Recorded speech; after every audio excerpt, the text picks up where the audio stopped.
Well, good evening, everybody. I am Jacob Winograd. I'm the host of the Biblical Anarchy podcast, and I'm here for a special LCI Green Room live stream for you tonight. I am all dapper and clean cut because this is a bottom anarchy uh, sort of like jubilee here, where we have all different. We're displaying the two different ends of the anarchist spectrum. Actually, the real reason is I was at a homeschool co-op daddy daughter dance, as they call it, and just didn't really have time to get changed after I got home to hop on here. But I'm all nice and clean cut, so it's sometimes nice to show people I can do that. But most of the time, I'm just rocking a hoodie when I do these. But yeah, so we're here tonight with a guest that I've actually followed you for a while. Mm. I've actually, it's been a while. I've actually contributed money to you several times. I remember like Yeah, years ago when you were trying to get a computer yeah. built after like your Thank you. old That. one fell apart or something. But you are someone out there who is, saying a lot of things that I agree with, and I think I say a lot of things you agree with, and then we disagree from time to time. But every time we've interacted, it's generally positive, and it's a fun conversation of exploring that kind of territory. And we had some interactions in my feuding with certain libertarians over Twitter Spaces or X Spaces over the last couple months or so, and that kind of led to us deciding to have this conversation tonight. So I'm super excited to get into it. We're going to be covering a lot of ground as much as we can in about 90 minutes or so. But go ahead and introduce yourself. Let everyone know like who you are, what you do, and then we'll kind of get into the conversation. I'm the worst. You're gonna hear a lot of negative comments about me, and I have earned my reputation as the most aggressively negative person on Liberty Twitter because I will go against everybody because I support all schools of anarchy, and I think that there's necessary bottom unity that needs to happen. And if we don't get all hands on deck, then we're going to capsize. And anything else is rearranging deck chairs on the Titanic. And I also think that there are a whole lot of people who are more self interested than they are, um, interested in progress or winning or whatever. And those people will oftentimes lie or otherwise participate in a variety of grifts, including, certain ones that I'll be discussing tonight. Um, and the general mentality that I think is important to remember is that, um, like, when I talk about this, I'm talking about it through the lens of a conspiracy, because I think that there are a series of conspiracies that run like a significant amount of things on all sides. And I think that so many people who think that they're like, super aware and red pilled and whatever, because they know about certain ones. Um, are bought into other aspects of the same overarching conspiracy to keep us divided and easily conquerable. And I'm all about preventing that division. And that means attacking a lot of people on all sides that are trying to cause it and foment their audiences based on that division. And so that does not get me well liked, especially since there are a lot of these people in these grift circles that do not like that sort of approach. And they have like lots of numbers. They got lots of money. They're connected to lots of people. They got lots of eyes on what they do, but they're not necessarily principled. And for a party of principle, for a group of people who consistently, like, even if they're not a part of the party, says that they're like different because they're aware to certain elements of things. They oftentimes, for a strange reason, want to silence certain awareness to certain things. So you're going to hear a whole lot about how terrible I was after this episode, and Jacob shouldn't have had me on, but I'm here to have some fun and speak some truths in the meantime. Yeah, well, people who have been following me long enough know that I'm not afraid to talk to anybody, left, right, center, statist, not statist. I'm a big believer in just the art of conversation ever since I was on my speech and debate team, and then captain of the speech and debate team my senior year in high school. I've just loved it. Now, of course, back then I was a filthy leftist statist, but it did lead me to where I was today. It helped me to become red pilled on our military's involvement in the Middle East and how that contributed to 9/11. And so it the days I spent there through studying politics and engaging in the art of debate and studying how to debate and how to construct arguments and have clash, right? Like whenever I'm watching debates, I'm always upset when there's not enough clash, when there's just people speaking past each other. And not to say I don't ever do that. Anyone who, like you were there. I don't actually. Were you there for my impromptu spaces debate with Zulu? I don't know his real name, but um, the first one, which was not a good. This was the opposite of that. This was an example where we were talking and not having clash because we were just completely speaking past each other. But that's why I really do care about conversations and studying conversations and talking with a lot of different people because I don't care if I'm right or wrong. I want arguments and ideas to clash because that's how you get closer to the truth. For sure. I can get truth. I can get things that I learn and deeply value from people who I also simultaneously hold deep, rooted disagreements with. Jordan Peterson's a good example of this. I think Jordan Peterson is one of the worst voices on foreign policy, and some other things too, that is out there right now.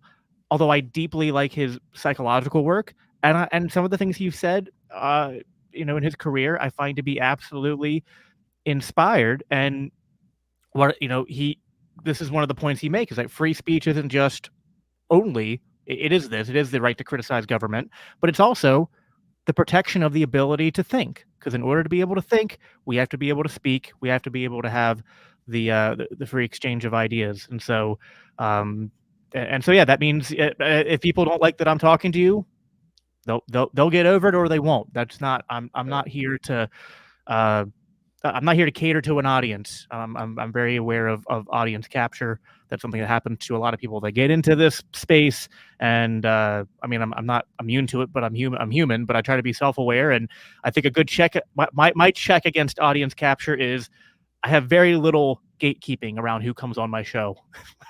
Yeah. Like if we can find something interesting to talk about, I'll have you on. That's basically my rule. Well, and just for the people watching on video, if you see me doing any weird facial expressions, it's probably because I'm trying not to cough. I just got over something, but nothing's gonna stop the signal. Oh, that's the worst. So yeah, you gotta love it when you feel it right here and you know it's there, but you gotta do something about it to try and paper it over in your mind. You gotta like Zen focus. Yeah, I was actually isn't out yet, but I was on someone else's podcast recording like a week ago, and I was like I was like dealing with that like state where you almost have to sneeze for like a solid minute, and I'm just sitting there like just, trying to keep talking and not break the flow of thought and comments that I've been making. So yeah, it can be For sure. it can be tough. So yeah, you and I started. I mean, again, I've kind of been from afar seeing you and uh, seeing your commentaries, seeing your work, and whatnot. But we started getting more on each other's radar in the last couple months, mainly when the libertarian Twitter blew up over the immigration debate, which kind of was started by Dave Smith making some comments on Clint Russell's podcast about how open borders libertarians are worse than communists. Don't endorse that position quite, although I do like Dave personally, and I understand his frustrations and concerns. I've traditionally been on the open borders side of the discussion. I don't know if I like that label anymore, but I would say, and this is like, I don't know. I hate that we have to pick sides. It's like uh, I tend to kind of say my end goal is a private property anarchist society, and other than that, I'm just trying to figure things out. I'm not necessarily always going to fit neatly into boxes people want to come up with in terms of ideological loyalty or allegiance. So there are going to be times where I'm, just kind of like the way you described yourself at the beginning. There are times I'm going to piss off. Sorry, I'm already getting potty mouth here.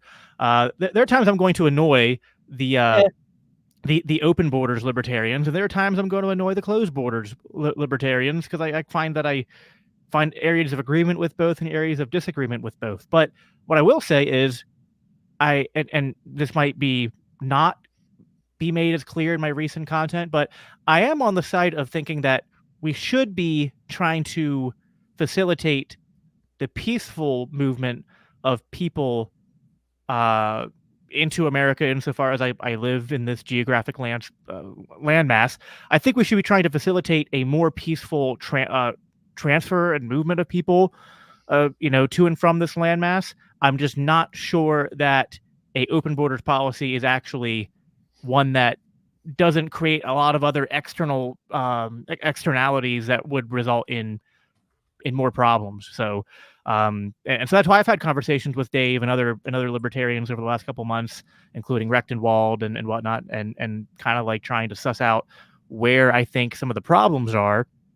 But that doesn't mean I am down for everything that the other side says either. So you've listened to some of this stuff, and you and I've had conversations with each other and other libertarians over the last couple months. What do you make of this entire sort of like debate and saga, in terms of those of us who are especially, I think it's one thing for the minarchists to debate over this, but it's really tough, I think, when you're anarchists such as you or I, because it's like, well, I don't believe in this current system at all. So any solution is just unsatisfactory to me.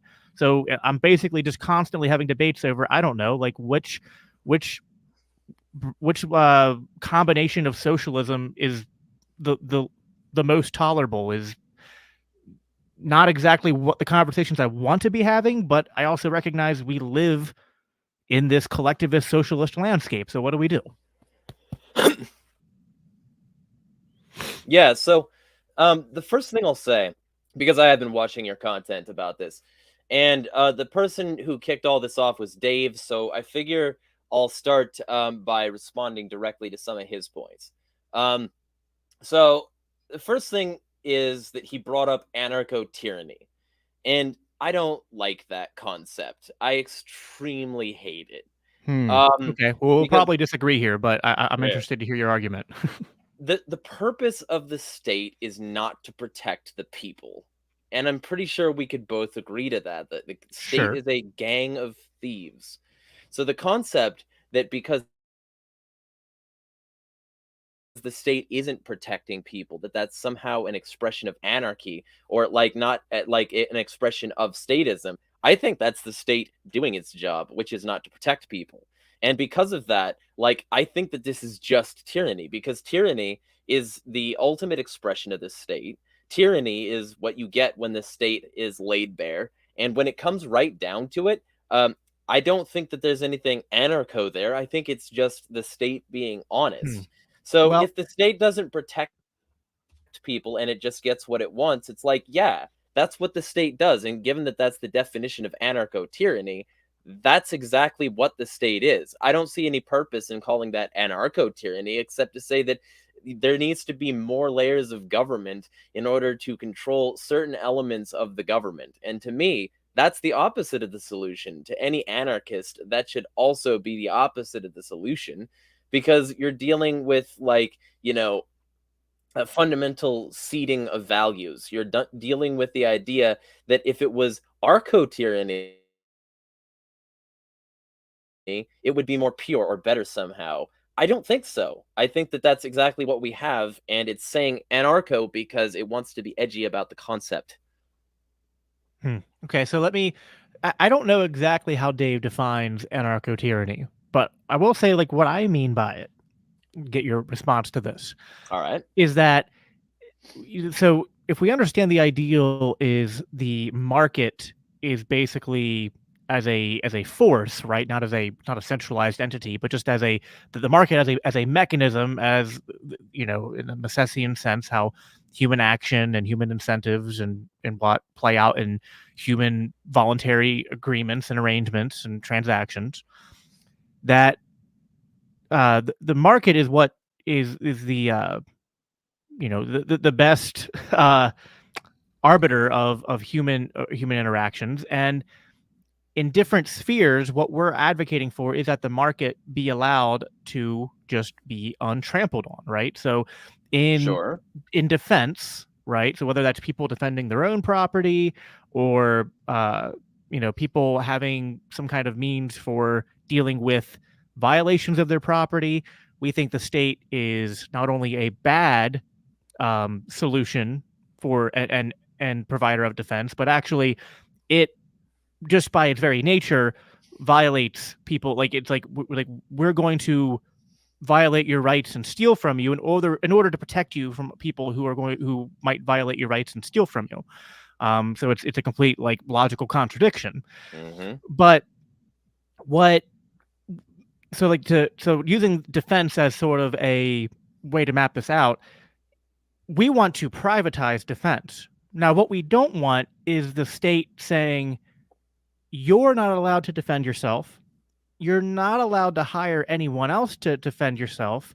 You're not allowed to arm yourself, but also we're not going to use our armed, socialized police forces to actually protect you or do anything. As opposed to, you're not allowed to own guns. You're not allowed to hire private, governing forces or private security forces. You have to use our socialized one. Now, I don't like that you're forced to use the socialized one, but I think if you disarm people and put them in a position where they can only use the monopoly, and then you go, we're not going to use the monopoly, we're just going to leave you completely unprotected and unable to do anything. That is what I mean by anarcho-tyranny, because it's not just state existing and tyrannizing people, it's the state weaponizing sort of like its monopoly in a way where the market is not actually allowed to then take over that said sphere. So you don't have the market and you don't have the state.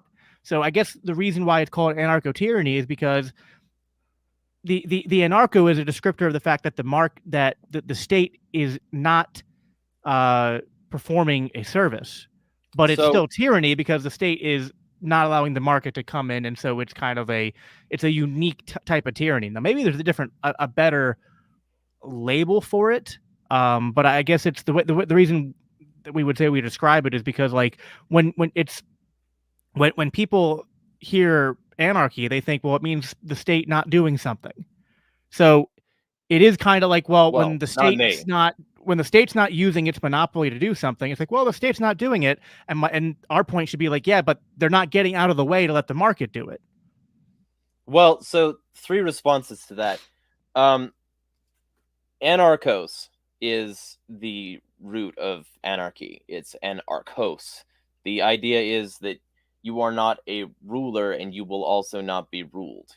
The entire concept is that you will not, like, exert your authority over other people, and that you also desire to not have that happen to you.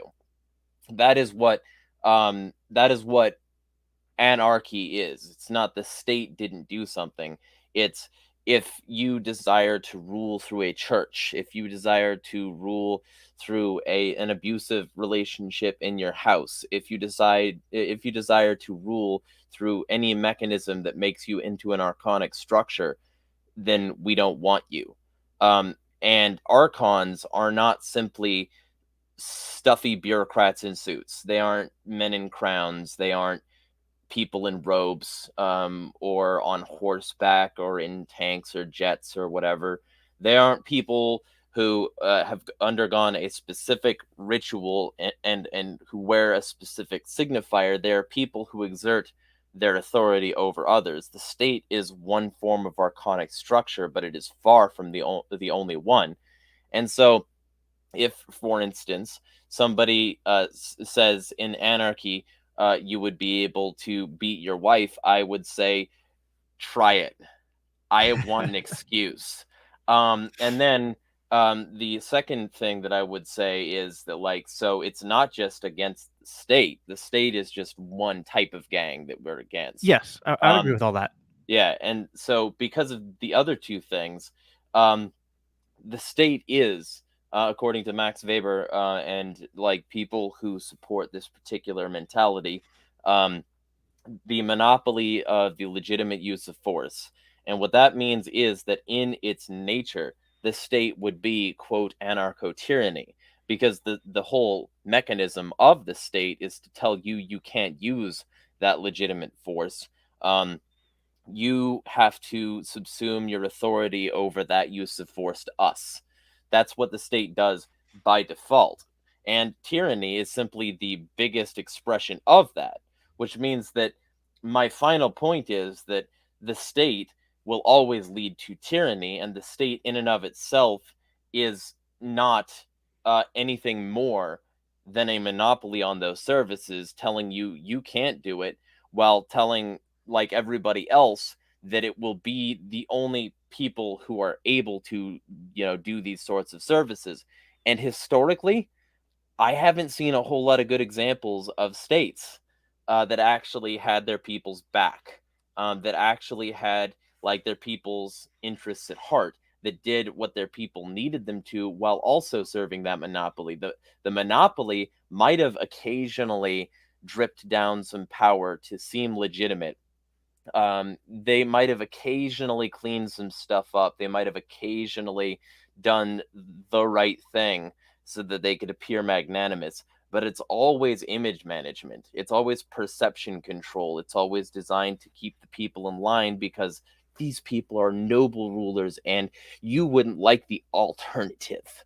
Sounds familiar. And so it's like one of these mentalities where you've got like all of these people cloying for power, grasping for more and more, and saying, we're doing this for your good, and making the occasional effort to do some of that so that they can still appear as though they are while managing ever growing empires for their own interests.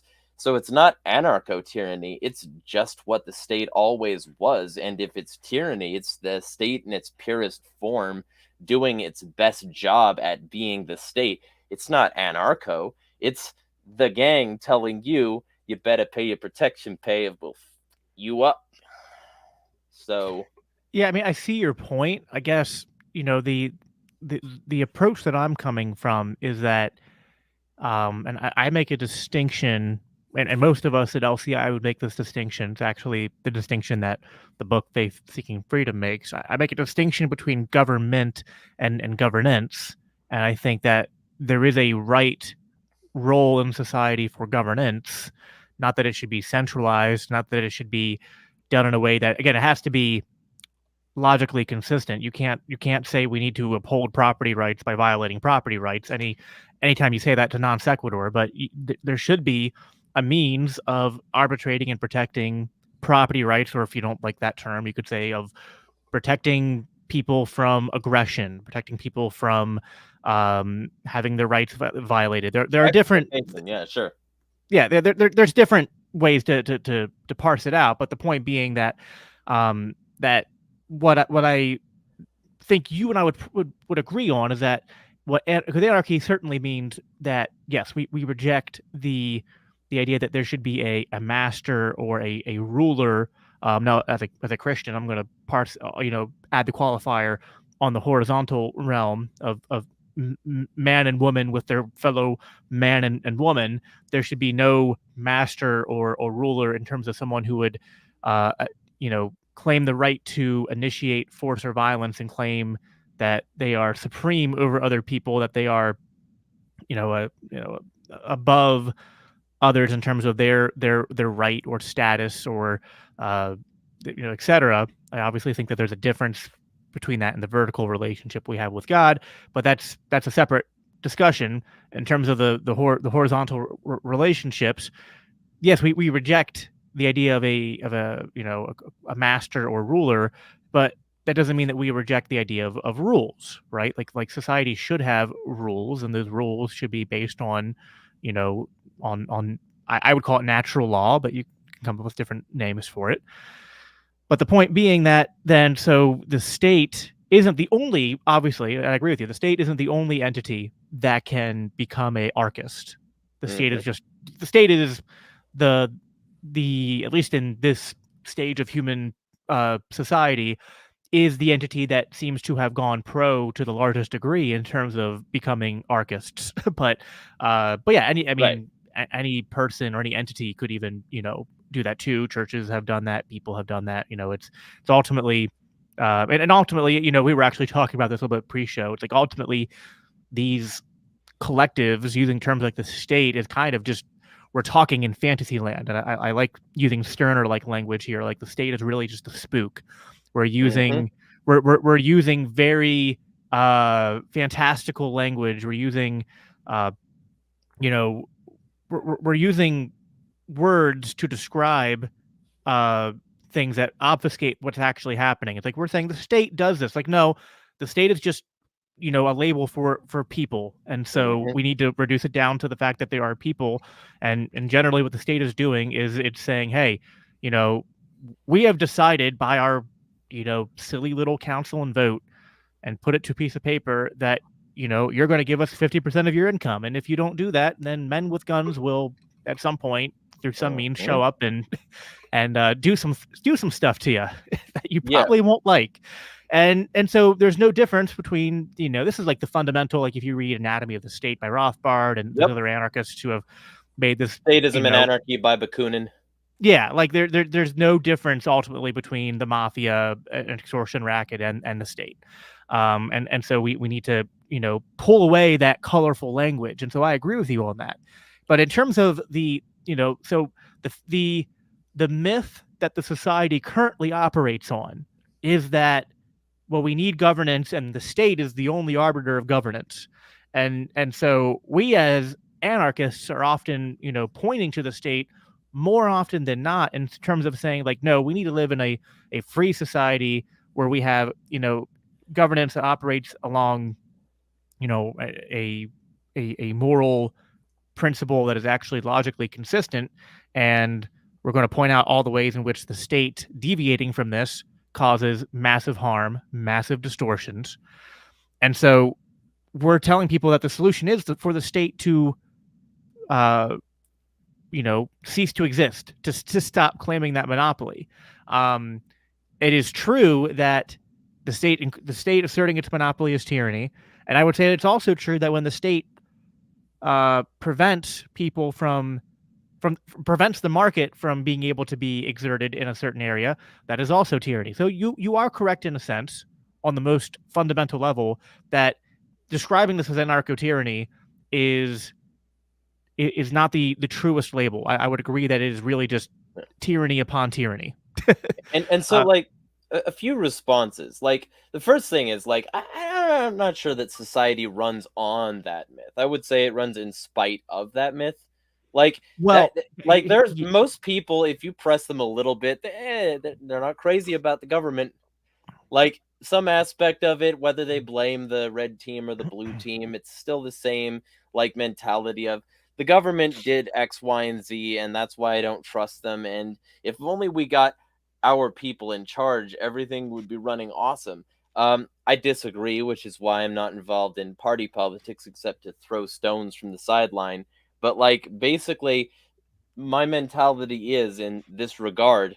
Um, the state, in its lack of anarcho tyranny, is not, in fact, um, that with regard to international relations, and it's not that with regard to domestic policy as a result of its international relations. So it's not as though the state telling you that you can't do X, Y, and Z, and then at the same time like that they'll protect you and then not protecting you from something like arbitrary flow of migrants, which is a rather dehumanizing way to put it. Um, like they're a liquid seeping in from outside to be caught and potentially cleaned up and squeegeed back out to where they came from. I not crazy, but like the point is that the reason I'm bringing this up is that's not an example of anarcho tyranny. That's the reason they can get away with it. These migrant flows, when you had on Rechtenwald, he brought up quite a bit about the military-industrial complex. He also brought up quite a bit about immigration specifically, and the fact that like the pressures exist here on like an ingress level because there's like social services that these people can absorb. Um, and he said that that's, the reason that this is happening, and you need to look at the less looked at reasons that these things are happening. I agree, but he also says that those people want to stay where they are. And he briefly touched at one of the things, the war on drugs, that causes migration, because it creates cartels that destabilize local regions, and those cartels that destabilize local regions cause threats. Those people need asylum. Their family just got butchered, or so yeah, and it's tragic. But the military industrial complex itself causes a significant amount of these problems, and also so does the sanctions like Against habit that Cuba. Yeah. yeah, sanctions, Cuba, Venezuela, various Yep. Middle Eastern countries and African countries, all these countries that like suddenly have destroyed homes due to regime change, interference, sanctions, wars, Oh yeah, we've been propped doing up regime dictators change and gangs. and yeah, we've been doing regime change and intervention in South America just as long as we've been doing it in the Middle East. People Yeah, don't realize that. yeah, I mean, a good book, Honduras. although I don't agree with everything he says, a good book to read on this is Empire's Workshop by what's his name? I forget his name. But he very much describes how like post World War II, a lot of what eventually happens in the Middle East is sort of like there's a trial like, well, we're going to try this out in South America first and kind of like play with all our new toys, our intelligence Yes, agencies and our regime changing uh ideas and things like that, and perfect them, and then they try to do the same in the Middle East. Of course, all they do is just create chaos and start a bunch of fires and problems everywhere. and blowback, which creates Yeah. more gang members, or in the case of the Middle East, you can't just call them gang members. You have to be extra scary because those people are browner. So you call them terrorists, even though you're doing the same, like, even though the American government and governments in general do the same kinds of activities that terrorists do. They'll say those people are terrorists because they don't fit like our physical description, so we can make it seem like terrorism is some exotic like foreign thing. Um, but like the thing is that like they'll do that, and then they'll have a bunch of new people interested in joining up for some reason. Like Faithless, in a song called "Bombs." He's a British electronic musician. He had this great song where he called "Bombs," where he had this line. I've referenced this in so many podcasts I've been invited on to depress people. You know, so like this guy says, "I'm gonna dig up, bury my wife and dig up my gun. My life is done, so now I've got to kill someone." That's it. That's it in a nutshell. It's just intergenerational trauma causing the next generation to have yet more fighters, causing Yeah. friends and family to join organizations, causing people to have destroyed homes so they can't live there anymore. And not just destroyed, but like completely gone because Well, of it's funny, pol- like when in like 2005 or six, whenever when Israel was bombing Gaza, or like Pat Buchanan was saying, like, you don't realize that you're creating the terrorists for that are for the next 12, 15, 12, 15 years from now, you're creating the terrorists of then. And I mean, he's a little off. It took a little bit longer, but basically, yeah. Like, I mean, what's happening in Israel and Gaza today is like, oh wow, it's like turns out when you blow up the people's neighbors and sisters and nieces and nephews and parents, they and then you keep them locked in that area their whole life with not something even close to approximating basic human rights, which, like, I mean, states don't do a great job at protecting rights, but like even as bad as the American government is, the the distortion of natural law here compared to the distortion of natural law in Gaza is just apples and oranges. And so it's like it's like we blew up your families and we raised you in just about the worst tyranny imaginable. Gee, why do you hate us so much? Giant open air concentration camp? No, there Yeah, wouldn't be any resentment, lack of right. water, access to yeah, so the reason I bring all that up is because like that's what creates the flow. You'll notice that when you see these Yeah. countries that have the most significant migrant flow to the US, it's the countries that the US has either damaged beyond repair through active bombing campaigns and then basically poisoning the earth, depleted uranium, white phosphorus, various heavy metals, things that are very toxic, and things that completely destroy the local environment, um, along with damaging of infrastructure that causes leaching of toxic anything into the groundwater, and basically just making these places hugely unlivable so that they can protect their shipping lines for their cheaply made goods and their shipping lines for their resources, their gemstones, their metals, their oil, their various things. The Saudi royal family is the richest royal family on the planet. If you know somebody out there who hates the Jews, Jews, and thinks that they run everything, but doesn't know that the House of Saud is the current richest royal family on the planet because of their involvement in the petrodollar scam, um, then that person needs a reality check. Especially since if they're concerned about, oh, all these Jews in finance and media, and then they don't consider the sovereign wealth fund of Saudi Arabia and Qatar and all these other countries that have like ties to the petrodollar in some way, and all these countries that somehow get Western approval, even though they're committing human rights abuses, like Mohammed Bonesaw Salman, I think was his name, but like not really his name. You know what he did to Jamal Khashoggi because he said words. Um, and the fact that these people consistently get away with human rights abuses, the fact that so many people on such an international level can consistently do that, Israel gets away with it too. These people are all part of the giant money making apparatus Oh of yeah. the West, and the West Well, loves using force to that maintain their money. Putin's problem is not that he has invaded Ukraine or been tyrannical to people in Russia or in bordering regions. Is that it's that he doesn't kiss the ring. He do- That's our job, right. commie. We get to, and so Which you got to that be fair, like as much as Putin's scum, like he kind of like tongue in cheek in his interviews, be like, "Oh yeah, it's like like, okay, yeah, we invaded Ukraine, yeah." It's like, what about you, U.S.? Like, what about all the people you've killed over the last 20 years? And it's like, it's not that I like Putin, but it's like, yeah, it's kind of he's pointing out a very hip. I mean, bring the Bible out here for a second. Like he's kind of like, you're pointing out the speck in our eye while there's like a 500,000 Iraqi children shaped log in yours.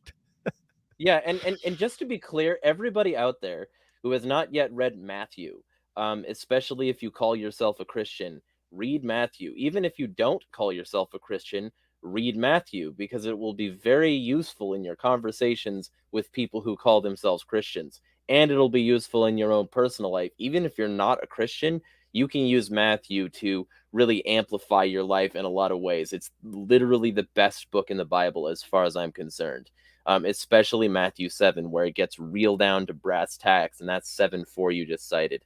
Um, and so, like, the whole deal, I think, really, when it comes down to brass tacks, is the US has destroyed these people's homes. And now, those people's homes are pretty much practically unlivable. So here's the thing. Let's say, Jacob, for the sake of argument, and I'm not going to say, that this is happening, I'm not going to say that like there's some hugely like, common occurrence of this because I would never say that. But let's just say for the sake of argument that cops don't like paying for property that they damage. Let's just say that when cops come in and raid a house, that they're oftentimes not very keen on putting it back the way they found it That's a crazy thing for somebody to say. I shouldn't have said that. That's clearly a nut job conspiracy theory. But um, if they did that, would it be wrong, like to you? Let's just say that they came in and raided your house, maybe shot your pet, maybe scared your kid, your wife traumatized you, told you to put down your gun, and you thought you were going to be the next Daniel Shaver because you came in and addressed people busting into your house because they were making a whole lot of noise and you were defending your family. Um, or I can't remember that one guy, but right now I'll remember it later. But he like literally got shot in his sleep, um, because he was like an activist for certain things. And like my point is, let's say they did that. Would it be wrong, do you think, for you to say, I want the state to compensate me for the damage or give me a new place somewhere else that they did not damage? Would that be wrong ethically from a libertarian standpoint for you to do? And if not, can we reconcile that with saying that this state, the same state, that damaged these people's homes, that destroyed their place of residence and everything they ever knew, completely like nuke level destroyed what they once knew and where they come from. Um, would it be beyond reasonable sort of demands for those people to come over here and say, we want to work and have a place to be and not, have our families starve to death while Yeah. we languish in a destroyed country that we must now manually rebuild? At least give us a place to be and benefits so that we can get started and we can become a productive member of your workforce. And like, let us come over here before we're fully documented, because it's not like you required papers to bomb or regime change or enable our gangs or whatever in our home country. So why do we need papers to come here? It's sort of that situation where Rechtenwald sort of pokes holes in the mentality of Smith. Because if we're going to say that it's acceptable for you to say, hey, that SWAT team demolished my house, that SWAT team traumatized my family, that SWAT team destroyed my computer and my ability to speak the Christian message on my podcast. I would like compensation. I would like to be able to rebuild my home at the very least, statist pigs. Um, it's not wrong for these people, in my opinion, to come over here and say, I'd like to rebuild. Let me be a productive member of your workforce. And for anybody who says that, like, this is sponging off welfare, or committing crimes or whatever, statistically, illegal immigrants do less of that than natural citizens. Statistically, natural citizens, people who've been here their whole lives, or most of them, are the most comfortable with the laws and the most likely to break them, especially since they won't get deported if they do. They'll just spend some time in the clink. So the general mentality is, like, if you look at any statistics long term on these subjects, illegal immigrants do not commit more crimes. They still pay taxes because they have to on certain purchases.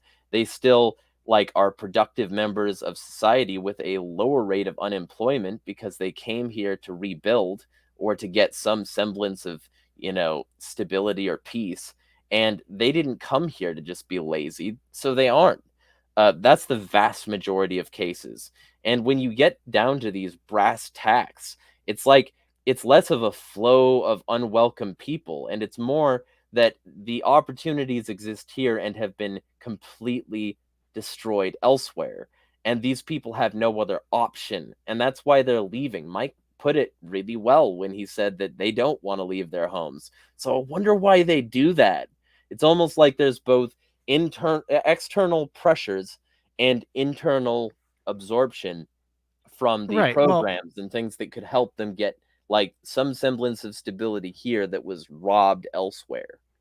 right. So, yeah, I mean, this is I brought this up in my conversation with Dave Smith too. I was like, one thing that I do push back on if I talk to some closed borders or non-open borders types is the dehumanization of all the migrants, right? Now, listen, Mhm. like to the extent that this is so tough, like in the same vein that the state is colorful language used to collectivize a group of people, right? Like to say, how you said, like the entire amount, the entire influx of people in and out of the border is not a monolith either, and there are for sure, uh, bad actors. There are, uh, you know, people who are just acting as part of the cartel. And even though I'm not for the war on 100%. drugs, I'm not going to say they're We not. love cartels here because we don't like our government, so we love warlords, cartels, anything that Yeah, can replace them. Just come right. right in and violate us different, daddy. No. Right. I'm just saying, like, I'm just saying that there's different types of Yeah. people that like they're not exactly the victims here. Mhm. There's people engaged in sex trafficking and human trafficking and whatnot. So I Mhm. mean, but yeah, a large number of the people don't have any nefarious intent at all, and rather they are, as you put out, as you described, as I've described, as Rectenball described, like they are, this is a problem largely of our own government's creation. I mean, sure, to some extent, South American countries have also played a hand in, insofar as they've embraced socialism or other bad policies, they've also contributed to some of their own problems, and that is a factor as well. Um, I could nitpick a little bit with things you said in terms of, like, I mean, yeah, there might be specific regions that have become uninhabitable. I don't think as a whole that most of Mexico or South America is permanently uninhabitable, but it certainly uh, it's certainly not a place that I plan on moving to anytime soon. Yeah. So, your point is well taken overall. I think the concern, and it's a concern that I understand, and so I find myself caught in limbo here, is that although you can understand the position of these immigrants and you can understand the position of someone like you saying, like, well, who are we to, like, you know, look at our government blowing up these people's homes and destabilizing the regions and whatnot, the war on drugs enabling the cartels, and they're kind of being incentivized to be like, we don't want to live here anymore. We would have, but we don't want to, and they're seeking a better place to live. And now this same government's going to claim some kind of moral right to be like, no, you can't come here. Like that, believe me, totally get where you're coming from. But I think part of what Mhm. seems to be at play is a larger conspiracy where this seems engineered, and I think some Mhm. libertarians and anarchists uh, are concerned, like, well, should we be championing, should we be celebrating or being cheerleaders for that which the state is engineering? It does seem like, to an extent, the state is profiting in many different ways off of this crisis, and I'm not sure that just advocating for the state to be like, well, just let everyone come here and just kind of the typical, like, it's an imaginary line in the sand and whatnot, and can't point a gun at someone for crossing that imaginary line in the sand. I mean, fair enough, that's philosophically consistent. But we don't live, and this is an argument I made. I don't know where I made this argument first, but I think part of the problem is, it's like we're trying to apply natural law in this land of fantasy that we have all been forced to live in. It's not real, but it's the game everyone's playing, and so uh, the incentive structures and the rules don't always work out the way we want it to, and I think there are some times where we are advocating for libertarian principles in ways that do make us useful idiots for the state. And that is my concern, is that I think to some extent the state is sort of like, now again, it is very hard to just, like, not ever play the collectivist mind game, right? I keep on saying the state's not real, and then I'll go back to saying the state. Listen, I think there's not one person at the top going like, yes, everything's going according to plan, right? But rather the incentives of this hallucination, right? The incentives of all these different uh, policies, I do think add up to the fact that those who are in power, wherever they are, right? Whether you're in the military industrial complex, whether you're an ICE agent, whether you're in Washington D.C., et cetera, et cetera, et cetera, you are benefiting from having this best of both worlds scenario, and also benefiting from uh, you're benefiting because the state's doing both, right? Like, leave anarcho tyranny aside, whether that's a useful label or not. I get the argument there, and I don't want to get too caught up in debating semantics.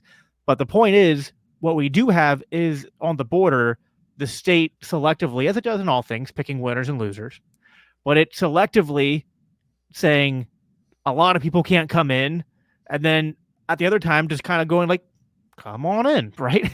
And doing this in a very it appears almost random, but I think it's much more calculated by multiple different groups and multiple different actors with a lot to gain here. And while now again, I want to be clear, what my solution is, other than kind of like I kind of told Dave on my conversation with him that his whole bring the troops home and put them on the border, I find to be somewhat something that I'm not going to, I'm not going to give him grief on that, because to me, I do think that, yeah, ending the empire to become a republic again would be an overall win. Although and we can get into this. I know you have an alternative argument to that, which I do want to get into, because I think it's intriguing as perhaps even a one up on Dave's idea. But uh, but neither of those are like the super realistic. Like we don't have a Rothbard button, nor do we have a empire to republic button. So what I am concerned with is I don't want to just be like, okay, cool, let's just completely shut down the border, let's do the dumb socialist wall, which doesn't work, and let's start gunning down these mostly innocent people. Absolutely not in favor of that. Also, because I understand economics, I know that we can't shut down the movement of people in and out of the country. Right. So what I'm trying to grapple with, and I've talked about this with Rector Walt and Dave, is what can we do to find the least bad options here? And I think they are trying to find options that decentralize these decisions away from federal level calculating, more towards state and hopefully then even more so from there, even more local levels of calculations being made. And I'm okay with even the ideas of like Hoppian sponsorship systems being implemented. It's like, again, none of these are perfect, but I'm like, listen, what we have right now, I don't know how it could get much worse other than literally just, men with guns mowing immigrants down. So don't like that. I don't think we're going to get the utopian, like, open borders. You can drive across Mexico into U.S. the same way I can drive across Pennsylvania into Maryland if for some reason I'm having a stroke and deciding to drive to Maryland for some reason. But I don't think that's going to happen. And so, again, like, what are the most realistic, least bad options we have on the table? And this is where I do agree with Dave and Rechtenwald and others, where it's like I'm kind of moving away from the we should have open borders line to being like, no, like this shouldn't be a federal government question at all. This should be decentralized. We should have a means of allowing people to come here and work. And if the best way to do that is to increase the facilitation of, like, hey, you get a fast ticket in here if someone's going to hire you. Like, I think, like, now listen, I get it. Like the purists, and listen, like, in my heart, I'm a purist, and I can make the arguments that they're making for them. Well, who are you to have a right to say that this person can't, travel from point A to point B if they're not trespassing on anyone's property unless they have a job lined up? It's like, I get it. But again, we're playing in the realm of this statist hallucination, which, yes, a lot of people hate the government, but the point is January 6th was a huge disappointment. As much as people hate the government, no one's doing anything about it yet. So they're still operating by the delusion, and we're not close to an Ancapistan or even an Socialistan, which I'd even like to again I'll anger everybody equally. Like if I could press a forget the Rothbard button, if I could press the the Proudhon button, right, and have a mutualist society today, I'd hit that button. Like, Mm-hmm. there's not much worse than the status quo in some regards. If it abolishes the state and gets us to something much more closer to my worldview, I'm willing to press that button and then try to convince my mutualist neighbors that rent isn't theft. But we can, Good luck. you know, yeah, right. But anyway, I've laid a lot out there. What do you think about that? Answer my concern about being useful idiots for the state. Why I think instead of calling for open borders, let's call for decentralization and better stopgaps. And then you can also throw in your better talking point that I think is actually kind of a one up from Dave's in terms of if you bring the military home, don't put them on the border. You got something else Yeah. for them. So, all right. Step one, and I wrote this down in my notes here. Like he brought up the Constitution free zone, which is something that I think is necessary to bring up in every one of these discussions about migration, about the border.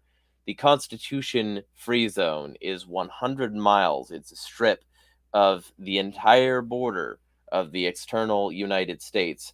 That means that 2/3 of the living U.S. population exists in that border zone.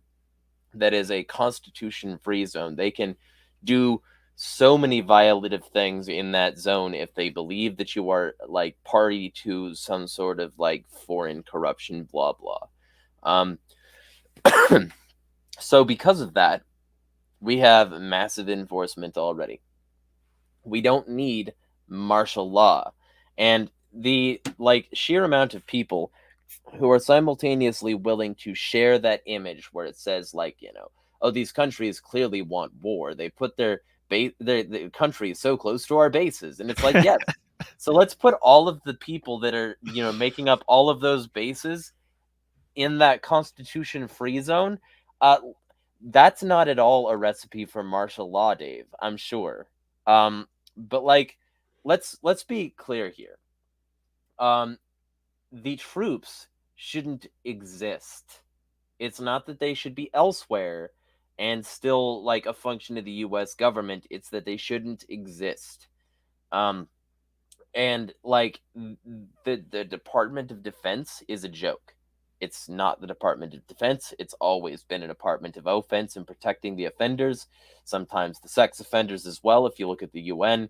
And the entire mentality, I had to, um, or, or Guantanamo, really. If you any torture site suddenly has a weird influx of sadistic people who are into other stuff, I wonder why.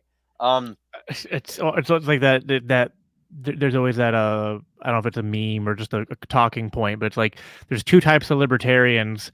Like there's libertarians that are like, I don't know, like I just think the government's inefficient and doesn't do as good a job as the market. And then there's the anarchists such as myself and you, like, no, these are pedophilic uh murder satanists, part of a cult. Like, wake up. yeah, and so like these people, these troops, they got lied to and basically groomed from a young age into Yep. believing that this was what they were supposed to do. Have you And then ever a bunch seen the? Have you ever seen the? I keep interrupting you. You ever see yeah, the meme that's like the recruit compares like recruiters to groomers? So it's like, oh wow, you're very mature for your age. Like, mhm. yeah, right. Yeah, and see, that's the thing. Like they prey on the poor. They They create the do. poverty They do. condition. It's And awful. then they come into school and they're like, "Hey, Billy, your family grew up poor. Do you want to not be that way? Come join us. We'll make you rich as long as you do what we say." And like suddenly, these people realize that they couldn't do what they were told that they could do by their recruiter. Their recruiter lies to them in order to get them to think that they're going to be doing awesome things like James Bond or Jason Bourne or whatever. They think they're gonna like be given these awesome positions, and then they're just a grunt, or they're an analyst filing papers, or they're and it's just all these things where it's like, my recruiter lied to me is a thing you can hear from most people enlisted. So stop the lie and deindustrialize the military industrial complex. Move them back and like give them leave. Um give them the ability to walk away with like a pension, and a lot of these people will say yes, and it would be cheaper because the military industrial complex is really expensive. So the US would save money by giving these people money. If these people like were given a UBI while they reintegrated into society, and these people like were given like a real good like baseline six-figure yearly income off of this, it would still be cheaper than funding bases around the world and consistently cleaning up messes that the US made. So, and it would also be cheaper than the immigration system absorbing a bunch of people who are like refugees from things that problems the US caused. So, a lot of this boils down to understanding the real roots of these issues here. And the real roots of these issues are tyranny. And so when it comes down to it, like, we need to abolish all forms of tyranny first before we make any other decision. If any president says that their first job is to secure the border, they're a grifter, because first off, none of them have done it effectively. Second off, most of the border is water, and unless you're willing to throw families into razor wire, Texas, then you have no business saying that you're going to secure the border, especially since there's this giant northern border on Canada that's basically unguarded. There's some sensors that are very high tech, and there's some people who are very serious about what they do. But when it comes down to it, you can flow across there a lot easier than you can flow over here. And so a lot of these people come in from the west or east coast. They'll come in from the north. They won't even come in through the south, but the south is the smallest area, and it's the area closer to brown people. So you get a bunch of people who are used to being reactionary about a certain thing, and you point them at this tiny little locust target, and you also attach it to California and say it must be Democrats' fault, even though a huge amount of it is also on Texas, and Arizona. And you do all this while creating the mentality that these are the real problems and not addressing any of the other ones. And that's going to create problems. So if we abolish the constitution free zone, if we at least at a bare minimum say that you're entitled to your constitutional rights within that zone, um, that would help. That would help, and it would also create the environment where people who are legally defending themselves, like that one guy who had a gun but he was an illegal immigrant, would have much better standing in court, and we wouldn't have these lengthy processes to eventually find out that, yeah, if somebody attacks you and you shoot yourself in self-defense, that's not actually a bad thing, um, even if certain white people don't like it. Um, like, and let's be real here. Like, uh, the real thing that the troops on the border proposal is supposed to address is unease, and this unease is a general unease with the criminals supposedly coming over.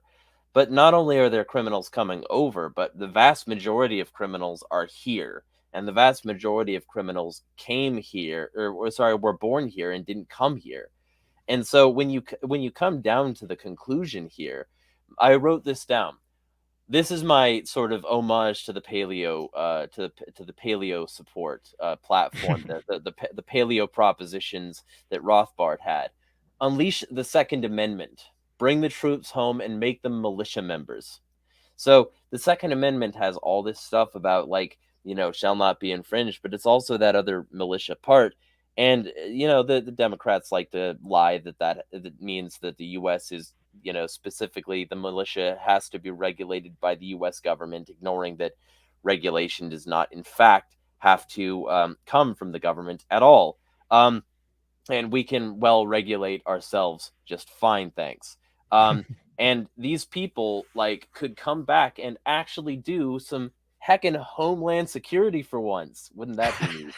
Um, and so, like, if they did that, Hoppa's sponsorship proposal that ignores who sponsored their home's destruction would not be needed. It would not be needed because if these people had their homes to begin with because they weren't destroyed, they wouldn't have a flow. They wouldn't feel the need to come here to where the resources are. Because let's be real, this place has a lot of resources at the expense of a lot of other places. Um, and uh, they also like are presently being sponsored for the large part by companies who like their cheap labor and who like their cheap representation here in terms of like a consumer demographic and things like that. And those companies are basically doing the sponsoring themselves, like Hop is talking about. So, like, but they're not doing it on an individual level, so it seems less libertarian, and it's because it's less libertarian. That's the reason these companies pay them so poorly oftentimes, because they can get away with it and they don't actually care about the people. Um, and so there's a huge amount of abuse on all scales. And when you get down to the brass tacks of it, these industrial complexes are what created the migrant flow to begin with. So I also wrote down, make industrial complexes pay for the damages they do, so they stop policing the world, and like treating their own activities like they have qualified immunity. Because when the US like has qualified immunity for cops at home, and the essential like qualified immunity for the military industrial complex abroad, don't be surprised when everybody is escalating because they know they can get away Right.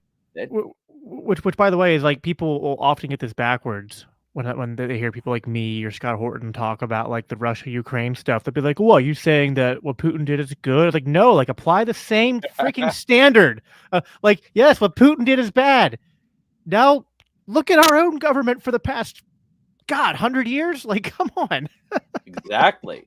And so when it comes down to it, these industrial complexes, imagine if Boeing had to have insurance and every time one of their planes fell apart, oh, sorry, made another plane fall apart overseas, like they're always destroying one plane or another. It was only a matter of time before they started.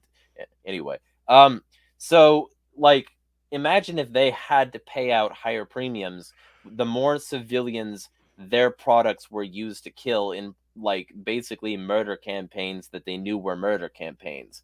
Imagine Northrop Grumman, Raytheon, Lockheed Martin, BAE Systems, all these military contractors, all these PMCs, Academy or Z or whatever it's calling itself now. It changes its bio on Twitter too often.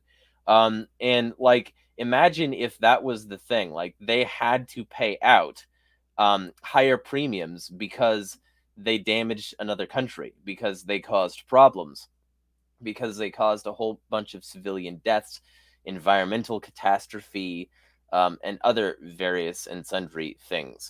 Imagine if that was the case, because the thing is, they wouldn't go for that. And they're already not going for even a baseline of joining the International Criminal Court and being tried for the same war crimes that the rest of the world has to be tried for. And they're not doing it for the same reasons that the US and Israel were the only, the US and Ukraine were the only two countries to vote no on a proposition from the UN that would condemn Nazis, because they kind of like acting like Nazis. And I wrote an article for the Free Thought Project that like conclusively proved that the West created the Nazi problem, especially the US, and then they protected their investment after the war by exporting as many of them as they could, so that they could use them against Russia. Because even though they don't like Nazis, and them Nazis are bad, and Nazis, they are always all about commies, really. They're always all about the Reds, the Ruskies, the China, the whatever foreign threat you can say is a threat to your capitalist democracy, blah, blah, blah. And when it comes down to it, these people get what they have based on that fear. They get what they have based on their ability to control us through division and to control us through saying that those other guys are the real problem. And they get all this money so that they can continue to build their industries and protect their own investments. And they don't care if you get a genocide or few, because you're the carbon they want to reduce. So it's a handy cleanup once in a while anyway of the lower classes that they want to sort of cull, get the weak people out so that they Right. can continue to increase production and get rid of the people that they deem undesirable and a net drain. And so they're very eugenicist. They're very, like sheepdogish. They're very like hawkish. They don't like a whole lot of people interfering with their various grifts. And if they had to pay, they would no longer do most of what they do, especially if they didn't have the troop base that was everywhere to interfere in so many countries so that they could continue to create the problems that they claim to oppose. Like, this relationship between Russia and Ukraine would be nowhere near this bad without the CIA's help from the late 40s onward through Oh yeah. Project Aerodynamic and Muscular. And the Mujahideen would have never been funded through Operation Cyclone and follow-up programs that created the Bin Laden problem and Al Qaeda, Al Nusra, ISIL, ISIS, and the Taliban. Um, and none of these like Nazi problems would have been exported to begin with if the Nazi problem hadn't been basically manufactured by the West. And it's always because they gotta fight those anti-American ideals. So they'll prop up foreign dictators that like do that. Malay. And they'll consistently run with the mainstream establishment points so that they can have manufactured villains and heroes that they can use to justify expansion of the empire.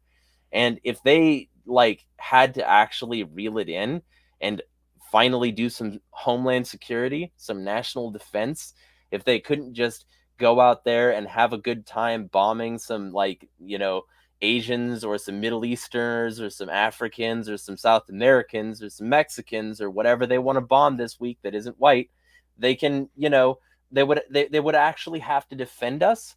They would make so much less money, and there would be so much less incentive to find the next thing to gold plate, find the next thing that they could spur, find the next conflict they could start, because it would be actual accountability. If you want to reduce it to a republic, yeah, sure, bring the troops home, but then they should stop being troops because they weren't necessary for defense to begin with. And Right. I'm Right. not saying leave them high and dry, because that just creates more of a homelessness problem. And a lot of these people were exploited to begin with. But like, help them transition into the working world where they have to work for a living. Well, yeah, I mean, you could redeploy them into local militias and other things, and honestly, that could be. I mean, I think that works hand in hand with what I say, which is kind of work to decentralize the thing Yeah, anyway. And again, it's like none of these things are perfect, but it's kind of like anytime I can say uh, something's being decided by a bunch of different states than by a bunch of different federal agencies and then weapons contractors and all these other uh, fascist sort of parts of the Borg that are kind of like orbiting around the entire structure. I think that's a win. I think, and I yeah, think you can. I think that's something you can. I mean, Dave's point is he's trying to sell ending the military industrial complex to a bunch of conservatives who are also equally concerned about the border. right, And I think Dave does a good job, as does Rexenwald, as do you and I, of pointing out that like, well, the entire problem of the border is at least 80% or more, honestly, probably 90% or more, caused by a combination of U.S. military operations, U.S. war on drugs, and U.S. intelligence operations. And so, right, if you end all that right away, it does a lot to solve the problem. And then but yeah, rather than putting them on the just putting them on the border, it's like, well, no, put them in redeploy them into the militias, and then you know you that'll actually also sort of like help to calm people's irrational fears when they start thinking about removing state power. It's like, well, no, we're still going to, it's like instead of having them blowing up Iraqis to protect your freedoms, we'll have them actually form militias in your town to protect you from, if you're really concerned that the immigrants coming here are invading and are planning to do something, it's like, well, then you're going to have people at home that can actually protect you, and people that can actually help with local problems and whatnot. Because did you know that militias can do that kind of stuff? Longest running thing that we're in now that we're out of Afghanistan is Somalia? Yeah. AFRICOM and Somalia are huge right now, and the U.S. still won't leave. I mean, it's not as profitable, but it's there. Somalia. You don't hear about Somalia in the news most of the time. But then when I usually hear about Somalia when people say, "Oh, you're an anarchist." Well, you just moved to Somalia. It's like you don't know anything about Somalia, do you? Yeah, no, like, and it's always fun because it's like, no, in fact, you don't have lords, much less warlords in anarchy, except maybe potentially the Lord Jesus Christ. You don't have anything except that, maybe. Like, you can choose to follow, something that isn't going to create archonic structures on Earth and be an anarchist. But as soon as you're doing that, it's like the Chaz wasn't anarchist; it had a warlord. The gangs that run LA aren't anarchists. Those are basically feudal lords of their own. They're running their blocks like fiefdoms. And so, like, when you get this whole mentality, like, you get this mentality that, oh, these anarchists just want chaos. No. And, it's sort of, it's one of the things that I wrote down. It's like, Christian hypocrisy needs to be addressed in this regard, because Christians have been some of the most egregious supporters, like people who call themselves that, I'll say Christians in quotes. Christians have been some of the most egregious supporters of the military industrial complex or various industrial complexes out there. Like from APAC to CPAC to Islamophobia, they clutch a Bible while destroying people. This must end, and their true allegiances to Mammon revealed and rebuked. That's what I wrote down. And basically, when you get down to brass tacks, you can't serve both God and wealth. You gotta, like, and if you're, it's like when Andrew Tate says that he's a Christian. Nope. No, in fact, you're not. We're Muslim, sorry, and or Christ is king, and then he's like, you gonna give up your like mansions and Bugattis that you got from pimping girls, some of whom you groomed? I don't think so. I don't think you're gonna give up all you have and follow him. So maybe don't take his name in vain.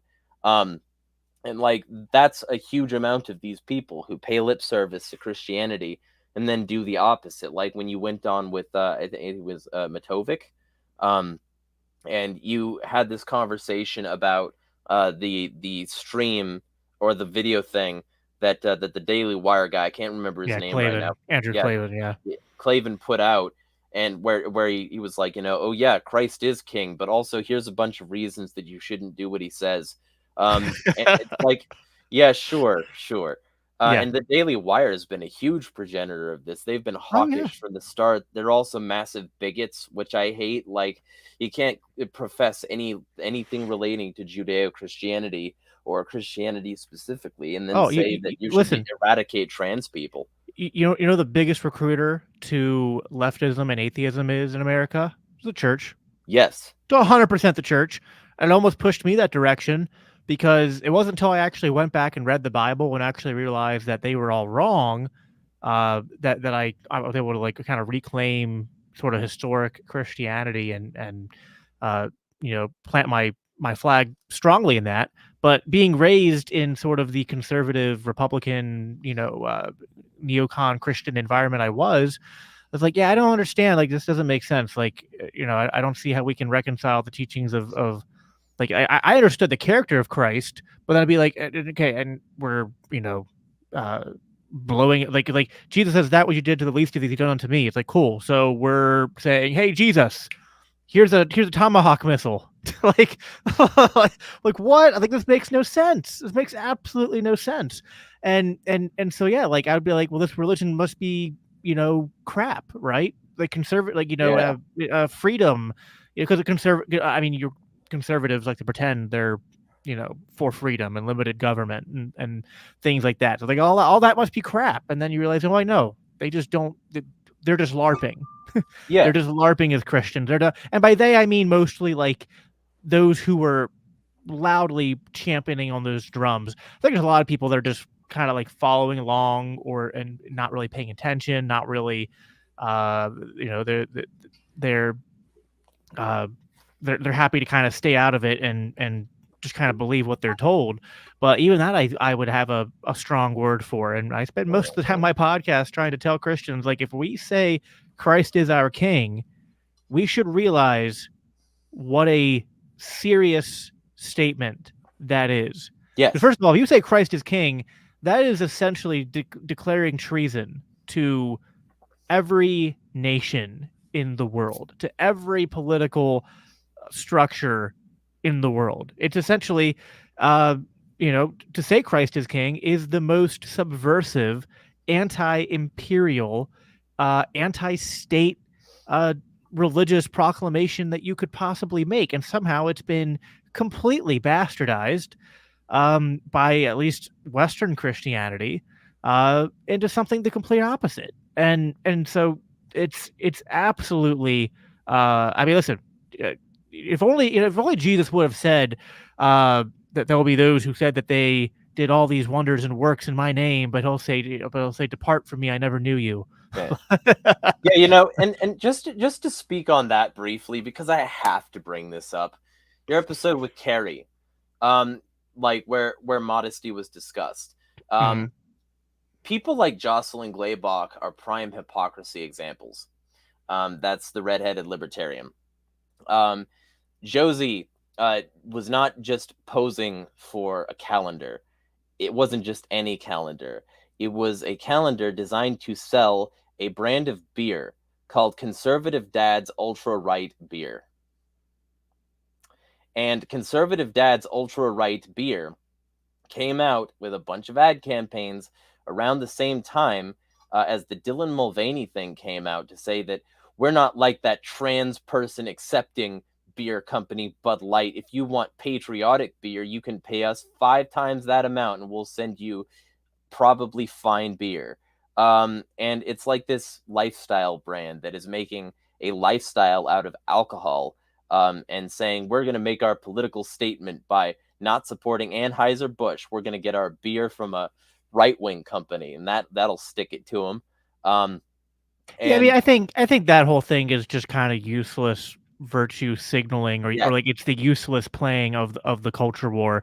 But in terms of like that whole saga, the only reason Josie was the jumping off point is because Christians were going after her for basically saying that she's playing into like the porn culture and causing men to lust, and how could she do that and call herself a conservative, and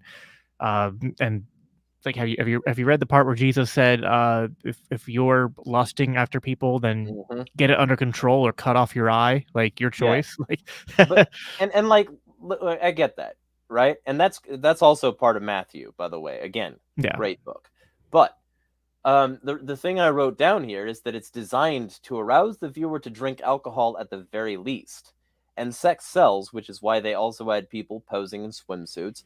They knew what they were doing when they just had women. Like they're not. Let's not pretend we can use the gifts of discernment to discern the proper thing here. And the fact that she's even in a calendar where women are in bathing suits is proof that that's what they were going for, even though it was less so with her. But like, it's like it was all just to judge trans people. And it's like Christians got some work to do following Matthew. Many don't. TRHL is an example of someone who judges a huge amount of people every day, and now part of her audience cultivated on judgment is judging her. I don't feel bad at all. Eat your own. And I also wrote down this point here that I think might amuse you and might make certain members of your audience angry. What beer would Jesus sell? If Jesus wouldn't sell beer, why are you? Should you put a beer brand name next to a cross in an ad? Does that make you a better Christian or a worse Christian? And does it make you a better or worse Christian to do that alongside pseudo-sexual implications of staring at hot chicks objectified for a pinup calendar? I think it's clear that there's some hypocrisy there, even if it's not as bad as some highly prudish Puritans want it to be. It's worse in many other ways, and those are the ways that we should focus on. Yeah, I mean, I can get what you're saying there. I mean, I think part of the problem is that even when conservatives are right, they're right for the wrong reasons, and they tend to also, like, even if they have, like, so for example, I would take I guess what people would label, and we'll probably have to wrap up after this, so I'll make this point, kind of give you the last word. Just running short on time. Yeah. The I would fall under what people would label as like the social conservative interpretations of what the Bible says regarding sex. But I wouldn't take that label, but for simplicity's sake, like, yeah, like I tend to think that marriage is between one man and one woman.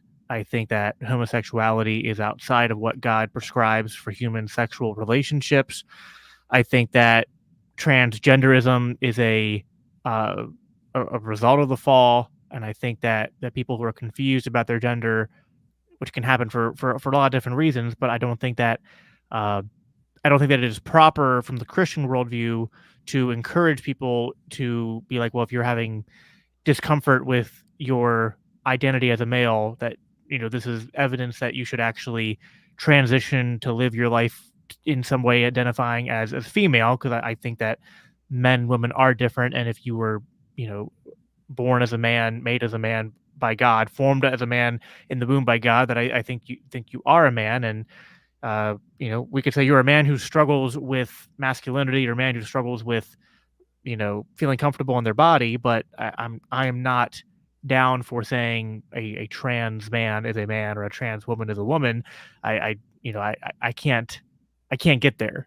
In terms, insofar as I think that there's a large segment of the progressive movement in this country that is trying to push that ideology on people.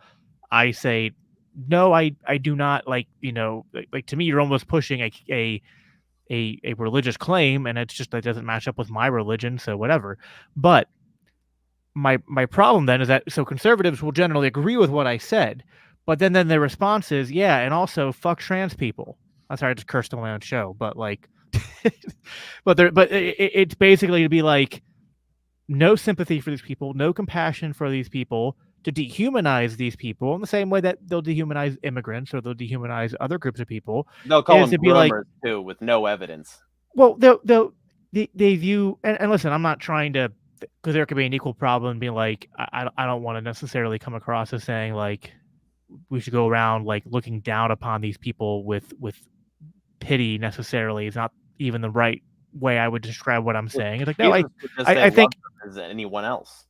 yeah, I would say like in the same way that I, as a straight male, struggled with lust and struggled with porn and had to find a way to no, actually, I couldn't find a way to conquer my sin. I had to give that over to Christ, and Christ is the one who set me free from the bondage of sin.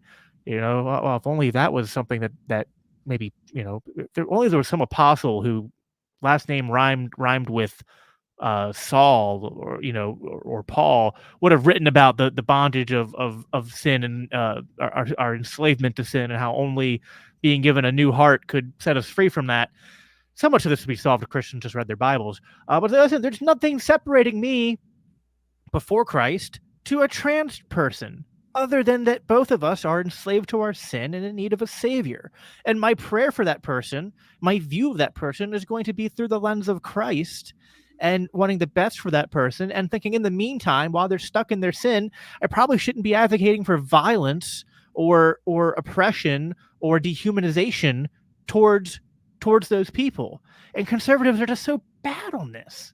They're just so bad on this, and I'm just like, God, like, can we, like, why is this so hard? Like, why can't we do why can't we just do these two simple things?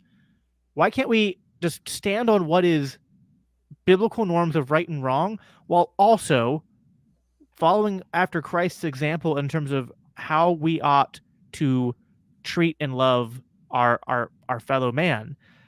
Which again doesn't mean, again, like, I don't think it took me 5 minutes to basically say, here's what I believe about men and women, and also like I'm still going to love trans people and I mean, I was friend with a trans person for over a year, and then saw them come to Christ and actually detransition, and it wasn't anything I did. I didn't argue them out of their transgenderism.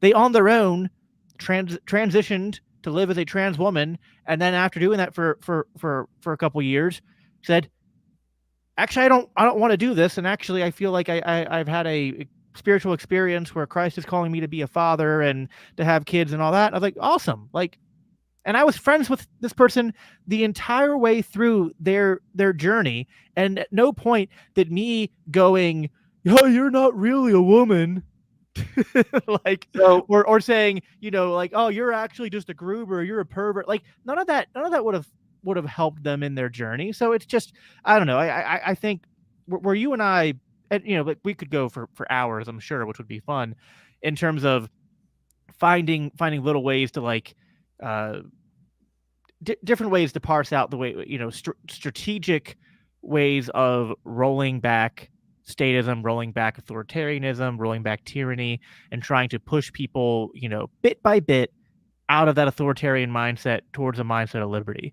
And we might have some differences there in terms of how we would label things, what things we would emphasize. Although I think it's more agreement than not. But something insofar as when I hear you talk about scripture and the Bible, and your treatment of it and your view of Christianity, yeah, I think you make a lot of valid points that I try to also make on my show, which is that Christians should either step up to their namesake or find a different religion. yeah, so at some point, maybe we could do a part 2, because it'd be interesting to delve into the trans subject a bit more, because I do respect that identity. I think that there's something to be said for a discussion about that, and I can even frame it in a Christian way. So that might be an interesting topic for another day. So I'll just say that to preface this, because the thing that since we're wrapping up, I'll say, to sort of put a pin in what I'm saying, is there are not only problems with hypocrisy in Christianity and conservatism, but also within libertarian circles. Like, how many people were willing to say that they don't like groomers when it came to trans people, when they wanted to call trans people and everybody in LGBT a lot of the time groomers, when the vast majority of groomers are cis heterosexual, like normally males, trying to predate on females that they specifically know. Like, when it comes down to it, the vast majority of people are going to be like predators are going to be people in the normal sexual spaces, because those are the majority of people anyway, and that's the way statistics generally work. Um, and like, when it comes down to it, like, the truth is that there's enough actual groomers in most people's circles that they aren't opposing, that they aren't doing something about, that this is projection designed to make it seem like they care about the issue while doing nothing about it. For instance, just an example, Scott Ritter is a twice convicted child predator. And he also was given multiple times of speaking at various anti war rallies, not the least of which was Humanity for Peace, something with which the Rage Against the War Machine rally was affiliated, And by and the way, the Rage Against the War Machine rally itself. I was one of the, I don't know how I feel like I was almost the loudest Mm. person, especially from my side of the aisle, in terms of, on average, against Scott Ritter. Right, right. I actually earned a block from Daniel McAdams because of how hard I went after him for defending Yeah. Scott Ritter, because I was like, I'm like, yeah, it's like, Yeah. and that's another example of Christian hypocrisy. It's like, let's make trans people to be these evil boogeyman. Again, I have a problem with the trans movement as a whole, but like, I can separate ideology and things that a small group of people are pushing versus just like a bunch of trans people who exist who are largely have nothing to do with that. And it's like, okay, but that's the arch enemy that you're going to focus on. Yeah. But we should definitely put pedophiles up in front of millions of people to talk about stuff. Like what? Like square this circle for me. Yeah, and like, see, that's the thing. Like Ritter, like Josh Smith quit his VP position because the Ritter situation was the last straw for him. It was his last, like, you can't get rid of not only somebody who's pro-war at your alleged anti-war rally, Angela, but you can, like, you can't get rid of somebody who's a twice convicted child predator either. Maybe the Libertarian Party and its affiliations have a greater problem with groomers that they should probably deal with. Well, Maybe I that's mean, why so maybe that's why Ritter the has. so, Hmm? so I mean, Ritter was eventually gotten rid of. The problem there was that it was a There. coalition of multiple Yeah. groups, and it wasn't until like things had already been set in motion that Sure. all this came out. And no, I also held Angela and others to feet to the fire to be like, yeah, but you could have prevented all this by just doing some investigating into the Looking at his speakers. Wikipedia. Yeah, like this could have been avoided, and so that's definitely a worthy Yeah. criticism. And Um, and the so reason I'm so yeah. bringing this up is because, like, Ritter has, like, he's one of the paid features on Thaddeus Russell's podcast. Thaddeus Russell has a Patreon, and if you give him money, you can also get the privilege of listening to Thaddeus Russell, who endorses adult child sex, um, have Scott Ritter on, strangely enough, to discuss history and war, and maybe there's a festering problem in these circles, and that's why somebody from the Mises Caucus just got arrested for child porn. Maybe that's why the one, like, sort of pick me trans person, Ashley, on Twitter, who, like, was saying, "Oh, I'm not like the rest of them. They're all into their identity politics, and they're all liberals and all this. But I'm different. I'm not like the." And then she gets arrested for child porn, and convicted. It's things like that where it's like the camp that protests too much is oftentimes the camp that has the worst problems with certain things. And in the case of grooming, the groomers are so oftentimes aligned with the right wing elements of these circles that don't like the other elements of these circles that are, like, maybe like, visually speaking, possibly muscling in on certain aspects of their turf, as it Yeah, were. I mean, And I think the problem is there are snakes and wolves yeah, yeah, yeah. everywhere, right? I mean, even like take it off of the subject we're talking about right now. Like, look in even like evangelical circles. Look at all the sexual abuse scandals that came out over the last 5 years, like with Ravi Zacharias being one of the biggest of those. So yeah, like there's my problem tends to be like people. Sometimes it's like, look at all these bad people on this side. It's like, Yeah. yeah, sure. What about the people on your side? It's like it's this And and it's the selective and there are bias. more there. And that's the real problem. Like, there are so many people in libertarian circles who are massively problematic in this regard. Thaddeus Russell wrote an article protecting Roman Polanski, and he gets on libertarian podcasts, and he has a gigantic libertarian podcast that works with people like Clint Russell, and works with all these big libertarian names, and is affiliated with people like Jocelyn, and all these people are part of this, like, little network, and nobody wants to talk about these core central issues that are highly problematic. Like, maybe Thaddeus Russell shouldn't have had a professor on like Stephen Kirshner to discuss the positivity of adult child sex. Yeah, You I don't. know?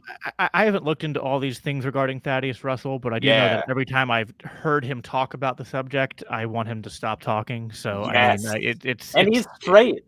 yeah, it's bad.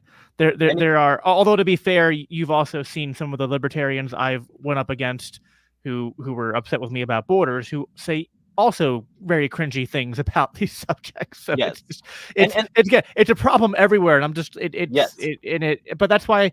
And we do have to end on this, and I'll give you a minute to plug your stuff here. Again, we're just short on time. Yeah. But Well, the I'll say this: this is why my faith is not in politics. It's not in right. libertarians. It's ultimately in Christ. And so my religion leads here. Which, by the way, I noticed there's people in the comments who are probably coming more from your audience, and they're just like, what's all this religion stuff? And I was like, sir, this is the Wendy's, like, libertarian Christian podcast, biblical anarchy podcast. I was like, I don't know what you were expecting, but like, I don't know how I can be more transparent about my agenda. I was like, I wear it on my sleeve. But yeah, I think I think the point here is that collectivism is not just, if there's a through line to everything we talked about, it's that collectivism isn't just isolated to the state. It exists, and it distorts reality in many different aspects of thought and movements and sides and whatnot. So this has been really fun, man. Where can people, go ahead and plug where people can find you if they want to follow you on social media, find your podcast and stuff like that? Yeah. Well, so I'll say this. If you want actual coalitions, because as much as Angela talked about the Mises Caucus building coalitions, they blocked me on Twitter, banned me from their Facebook group, and they usually won't interface with anything I have to say. They'll certainly hate this episode.